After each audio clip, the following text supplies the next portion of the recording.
Hey, I'm Joe from MakeUseOf.com. Today I want to show you this project. It's a simple buzzwire game. The player has to pass the loop around the course without letting the two touch. Visit the link in the description below for the full tutorial, where I show you how to make this from scratch.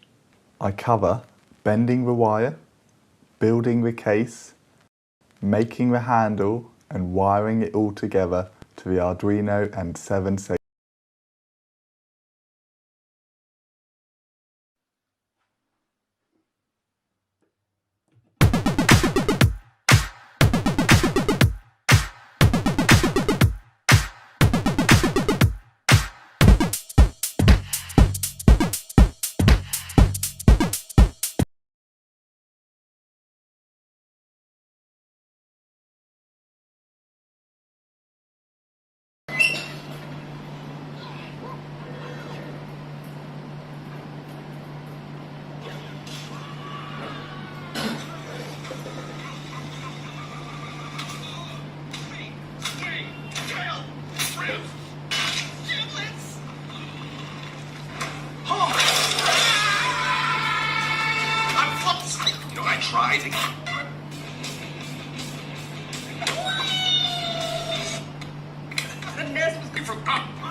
Hi, I'm Ian Buckley and you're watching MakeUseOf.com.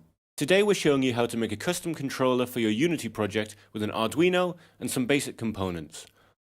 We'll also go over setting up the Arduino, getting the Arduino asset from the asset store, and some simple coding and work in the Unity editor in order to make a game so you can test your controller.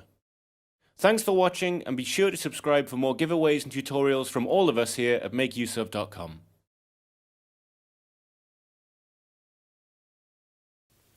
Hi, my name's Ian Buckley and you are watching MakeUseOf.com. Today we're going to make a simple locking mechanism using a 12-volt solenoid, an RFID module. This one is the RC522. You can get these off eBay or AliExpress for about $1. They're very cheap. And we're also going to use an Arduino Uno and a few simple components. These machines work by using RFID tags. You've probably used something similar to this at some point in your life. The idea being that when it gets close to the reader, the tag is read, and if it is the correct tag, the one you've specified, it will give access. So right now, if I hold this tag down, I have access, so I can open the lock. And after 10 seconds, when the door is closed again, it will lock itself automatically. This system also allows you to add and take away tags. So if I hold the MasterCard up, it flashes to show that we want to hold something up. So let's hold this tag up against it once again. And it flashes to say it has been read. We swipe this card again to go out of the read or write mode, and now the same tag, when I hold it down,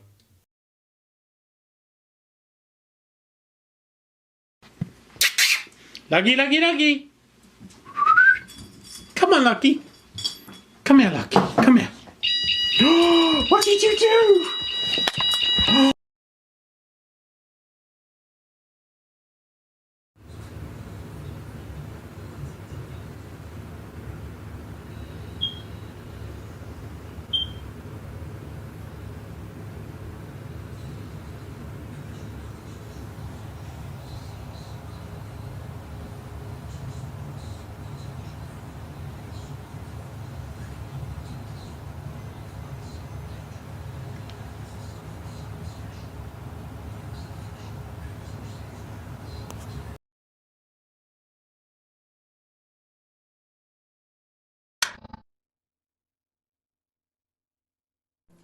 Hi, I'm Andre Infante with MakeUseOf.com, and this is our Arduino mood lamp project. As you can see, this is a pretty simple project. You just hook it up to USB, and it uses a few wires, a few resistors, and an RGB LED to create a pulsing pattern of colors. If I turn the light off, you can see it a little bit better. Check out the article for more information on how to build one of these. Thanks for watching.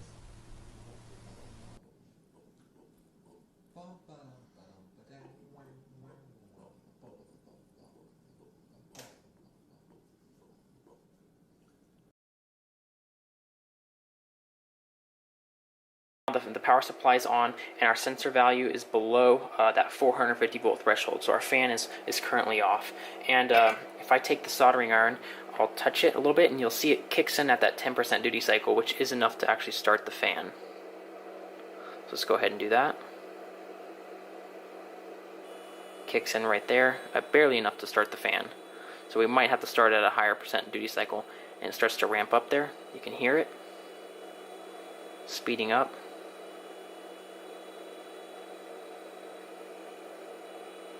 Still going. You can hear that ringing. And there it goes. So you cannot hear the ringing anymore, so that means it's not really pulse width modulating. It's at 100% duty cycle, so the fan is all the way on, or it's at 100% duty cycle. And so that is the upper limit. That's that 800.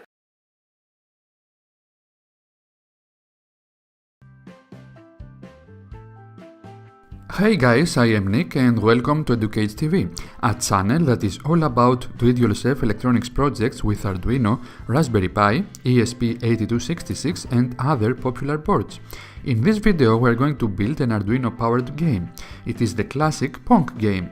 I am now playing against the computer controlling the green paddle. Each time a player scores, the score is displayed on the screen. The first player to reach 8 points wins. It is a fun project to build, and as you are going to find out, it won't take you more than 10 minutes to build it. Let's start. The parts needed in order to build this project are the following. Controller. This is a high-powered LED, but it only has a range of about 40 degrees, so it needs to be pointed actually at the device. And then press the playback button, and we should see, and you can see I'm not touching the remote, so it's recorded all of those signals and it's now playing them back. And it will play back one every second. I think I also recorded one for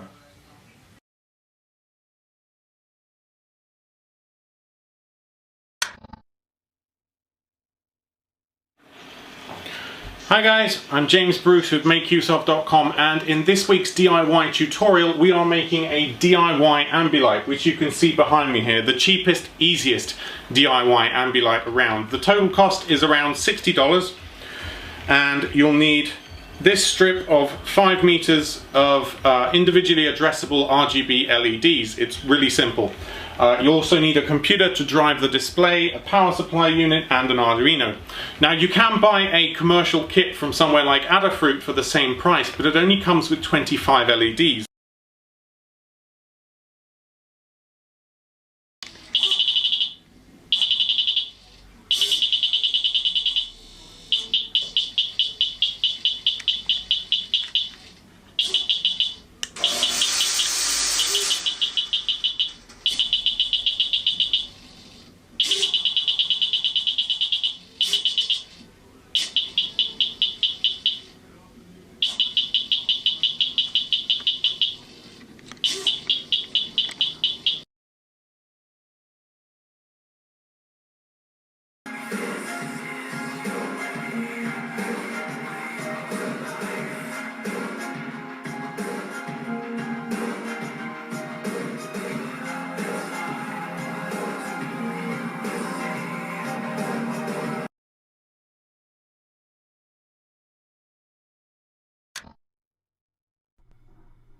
Hello, I'm James Bruce with MakeUseOf.com, and this week's DIY project is a giant LED pixel display. Apart from just looking awesome, we can also program it to display useful data too, like notifications or stock prices, but I'll be writing more in depth on that at a later date.